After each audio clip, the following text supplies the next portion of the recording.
Yes, once again, welcome to Kapkwai Forest Exploration Center, where we are here. We are at 2,050 meters above sea level. My name's Moses Abiriga, your guide for this morning. Where exactly we are in part of Mount Elgon National Park, basically in Kapchorwa, and this is CP Trail where we are standing. You're inside the national park, as you see the environment outside where you are. And we intend to do this morning what is called nature guided walk at the Forest Exploration Center. That is where we are going to do it. And we are intending to do a loop known as the Chebonet 4 loop. The Chebonet 4 loop. The Chebonet 4 loop is a 5-kilometer loop that we are going to do it in the next 5 to 3 hours. It will depend on how we shall be making. In this loop, we expect to see a number of things. A number of bird species that are captured around. That is one of among 300 species that we have in all over Mount Elgon. And then the tree plants, shrubs, and medicinal plants that cover over 276 plant species. So it's really a very nice loop. We shall enjoy it. We shall go through the Kapkwai Cave. That will be our next point, where we shall have a cultural twin cave, which is the Kapkwai Cave, and then proceed to the viewpoint where we shall have the overlook of the canopy of the forest. Then from there, we shall descend to the Chebonet Falls, and then we shall be back at our start point here. What makes this forest a unique forest site? You would first of all see, one, the purpose of its conservation. Basically, this is a catchment area that each and everybody would think about. It's known as a mountain of thousands of waterfalls. So every place that you see around here has a tributary of a river that goes outside there to feed millions of people. So the waters that come out of the forest, that comes out of Mount Elgon, extends up to the River Nile, and the same water even leads up to the Red Sea. So that is how important this mountain is. But also for the carbon that is got from here is too much. The carbon cell out of the national park is a lot. The tourist part of it comes as a secondary part of it, but the carbon and then the water catchment is really what the government is protecting this national park. As you hear from Man and Biosphere Reserve, where man can live together with animals together, man can still live together in this park with the animals. They can associate together. But you will find that we have a memorandum of understanding or MOUs with our local communities, and there are a number of things that they pick from the national park. One is the dead firewood, the dead logs that they come and collect out of it. But the most important one is the delicacy, the bamboo delicacy that you get from the bamboos that are got from the national park. You know, we have a number of different types of bamboos. There are those that you find outside there. They are not eatables. But these ones that you see from the national park, the shoot out of it are really a delicacy to very many people. That's why there is a high competition between man and the baboons and the monkeys that eat those bamboo shoots. So there is a very high competition. But also we have a number of herbs that you can also get out of the trees. It is recorded about over 75 tree species here in Mount Elgon is medicinal. Behind you even you have an Elgon teak, which is very high in rich in medicine. It has over 30 tested diseases that they say it treats. But also we have Prunus africana, which is a very good medicine for anybody with the prostate cancer. So it's very unique and very important. Okay, we have a number of activities that is run all over the national park, both inside and outside the national park. We have hiking experience as number one activity that we do. As I told you already, we have 4 gates that lead us to the top of the falls, up to the top of the mountain, that is Wagagai Summit. And as you know very well that this is the mountain, largest caldera mountain that we have, and it's one of the oldest mountain, the volcanic mountain that we have in the whole of Africa, maybe even in the world. It is said once at one point, 20 million years ago, that it used to be one of the tallest mountain in the whole of the African continent. But then it lost its height. So very many people come to do hiking experience to the top of the volcanoes, that is at Wagagai Summit. But then we also have the nature guided walks that is done around the lower base of the forest. We also have birding experience. Birding experience, when we talk about birding experience, we talk about the 37 endemic bird species that are found on or captured only within Mount Elgon range. You can't get it elsewhere, but you will only find it within the range of Mount Elgon. Besides that, we also have what is called caving, and then we have cycling that is also done. Don't get scared that bicycles cannot reach the top. Bicycles can also reach up to the top of this mountain. We've done that experience and we've always do it. Yearly we have competitions that we do cycling from the bottom to the top of this peak. And then we have also a circuit that runs all over from here to Pianupe. That also we have it. We also have what we called marathon to the top of the mountain. We do it, and it's a new package that we are really introducing. It has begun, but it's not yet fully. So beside that one, we have accommodations that we do. We have education, research that we do within this community and outside this community. We do a lot of accommodation in Sipi. We do accommodation here in Kapkwai Forest Exploration Center. We also do children education, sensitization, both out and inside. We do school outreach, outside and inside, teaching them more of conservation of this environment, of this conservation area.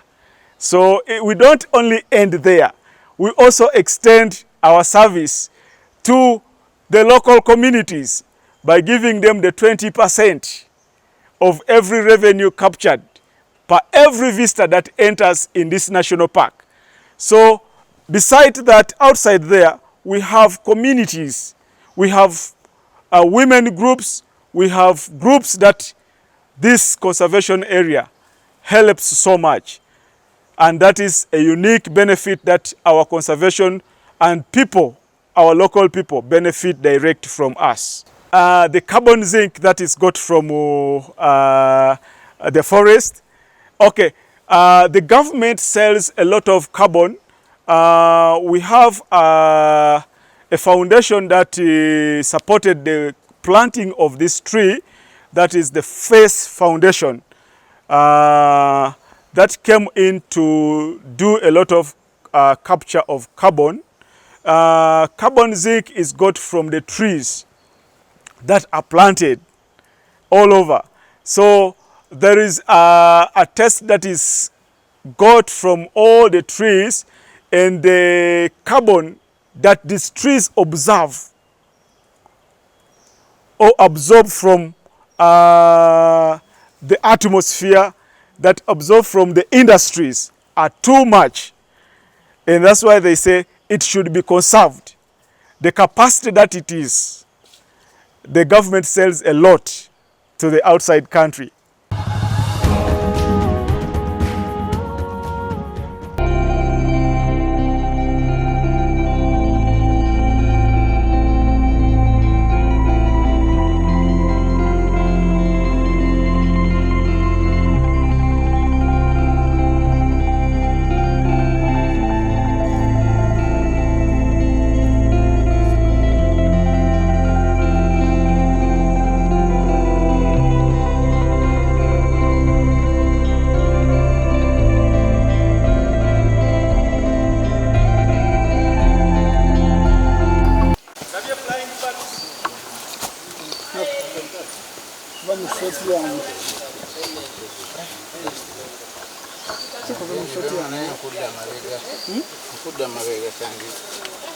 That type of matching,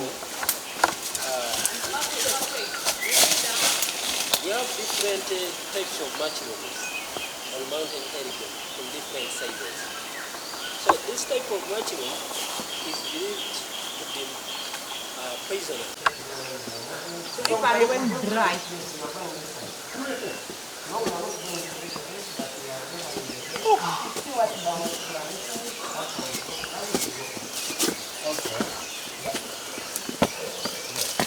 Yeah, man.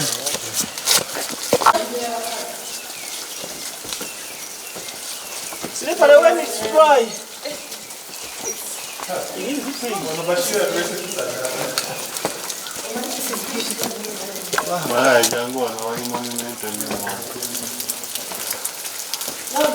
Kapkwai Cave, where we are, is one of the caves that we have on Mountain Elgon.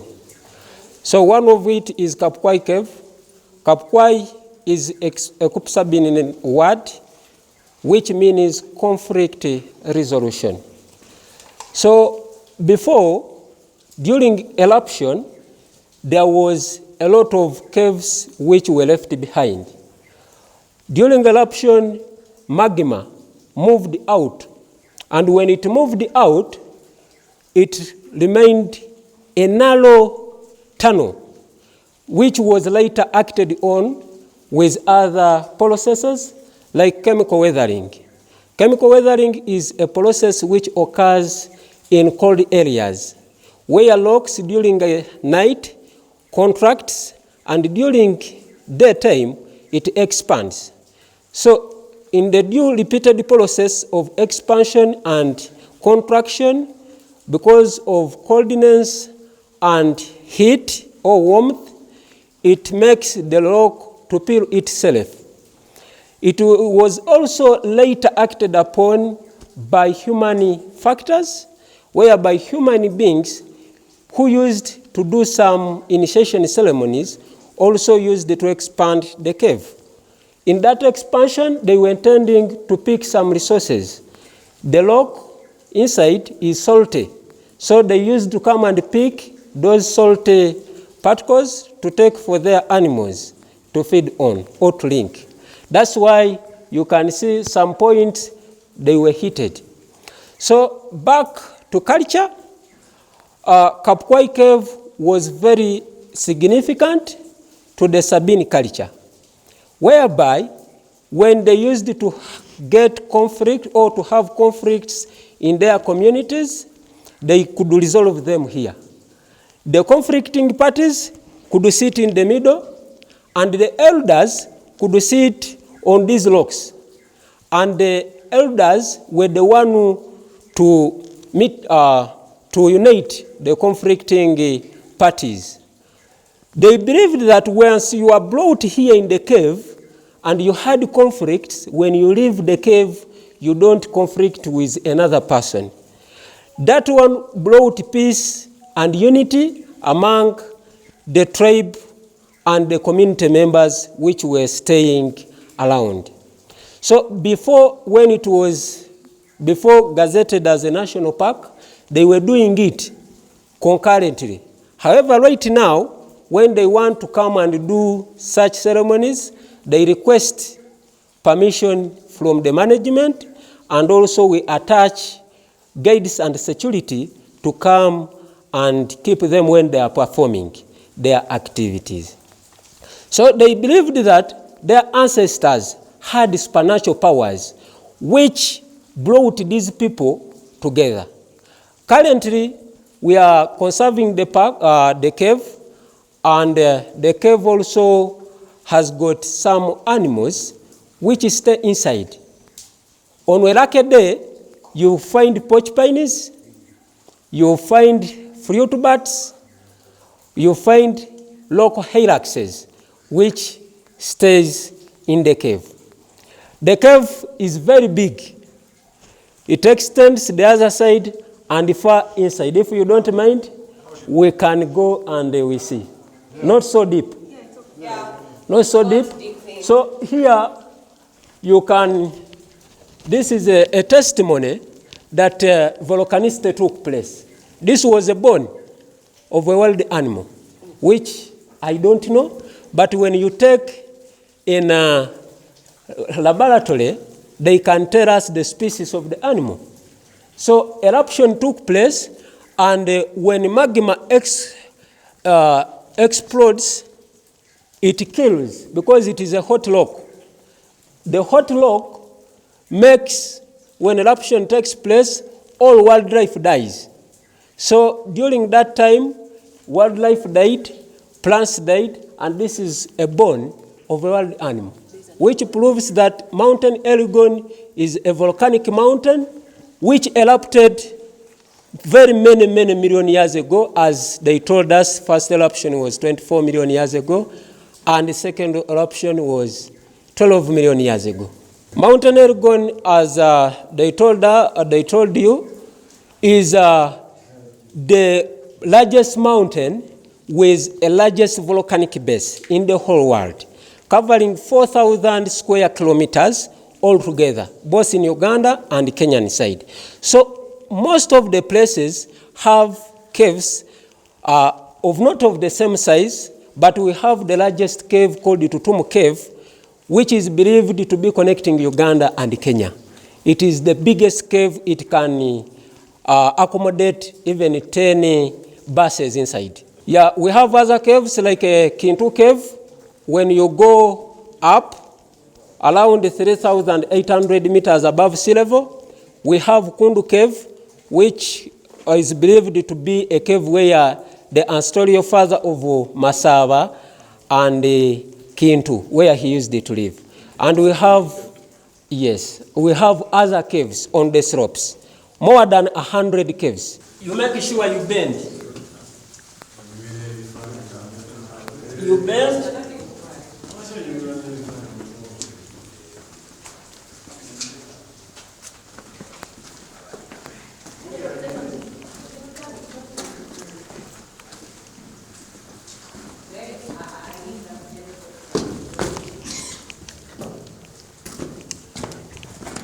Where we are saying it has an end, but as we continue going, also the roof comes close. Yes, so it is a deep way. This one was a volcanic event. After volcanicity, there was a small tunnel which was left behind. However, other activities or processes took place. For example, chemical weathering, where I told you there is a coldness during night. So at night we get contraction due to hydrification, oxidation processes, but during daytime it is warm. The rock expands. For example, you can see a roof on your house. During day you hear it expanding, making some noise. So it is the same to the rock. That repeated process, it makes the rock to peel off. That's why you see these ones. These were peel offs from up. So when it peels off, it falls down. And also, given the fact it is a salt rock, community members used it to expand by picking the salt rock to take for their animals to feed on, to mix with the feeds. That's why it has expanded itself. We are going back and we shall go to the viewpoint where we shall see the different canopies and beautiful sceneries at the viewpoint. And when it is clear, we shall see some peaks of the highest at the mountain. For example, Mubi Peak at 4,215 meters above sea level, and we shall see also Jackson's summit, if it is clear. Jackson's summit is 4,165 meters above sea level, and it is called also Masawa's Peak. It was called Jackson's summit because during 1883, there is a man who was an explorer who came from Europe. So when he came, he hiked the mountain and he went up to Sudek and Kaitobos peaks. Those peaks are on mountain Elgon, Kenya. He did not reach Uganda, but when they were naming the mountain peaks, they had to name that one after him to commemorate his visit to Uganda. Yes, in 1883. But we had different explorers who visited Mountain Elgon and others did not visit.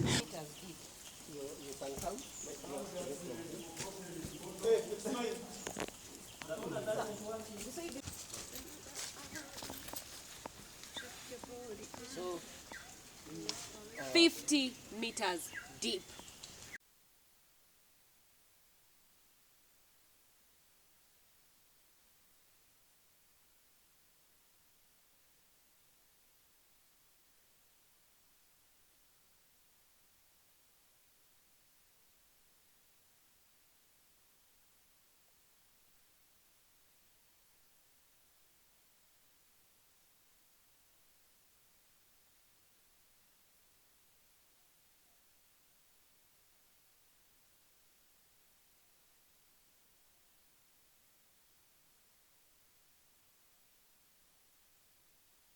Olunaku lwaffe olwokubiri olwokusatu bwetyo wetambudde nga tugezaako okuba nga tulambula